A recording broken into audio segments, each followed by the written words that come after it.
세월호 참사 관련 보고를 조작한 혐의로 재판에 넘겨졌던 김기춘 전 대통령 비서실장에 대해서 1심에서 유죄를 인정하고 징역형의 집행유예를 선고했습니다. 함께 기소된 김장수, 김관진 전 국가안보실장에 대해서는 무죄가 선고됐습니다. 세월호 참사 유가족들은 솜방망이 처벌이라며 오열했습니다. 박기환 기자의 보도입니다.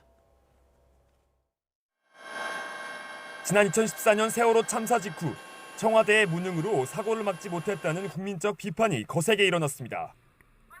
특히 골든타임을 놓친 박근혜 전 대통령의 7시간 행적에 의혹이 집중되자 김기춘 당시 대통령 비서실장 등이 나서 문제가 없었다며 진화에 나섰습니다. 빨리 정확한 상황을 알아서 대통령께 수시로 그날 여러 차례 전화를 하고 여러 차례 그 문서를 보내가지고 지침을 받았습니다.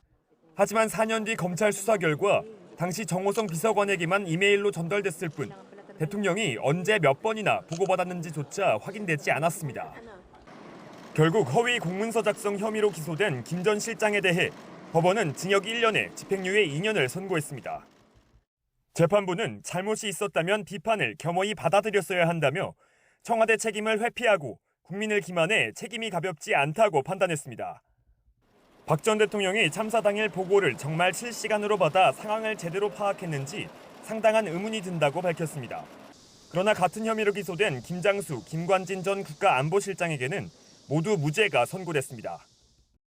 재판부는 김장수 전 실장에 대해선 퇴임 후 이뤄진 문서 작성에 관여했다고 보기 어렵고 김관진 전 실장은 국가위기관리 지침을 무단 수정하도록 공모한 증거가 부족하다고 봤습니다. 방청권을 받지 못해 법정 밖에서 선고를 전해들은 세월호 참사 유가족들은 면죄부나 다름없는 판결이라며 반발했습니다. 오늘 재판부 판결 있을 수 없는 솜방망이 판결입니다. 대한민국 사법부는 우리 아이들을 또 한 번 죽였습니다.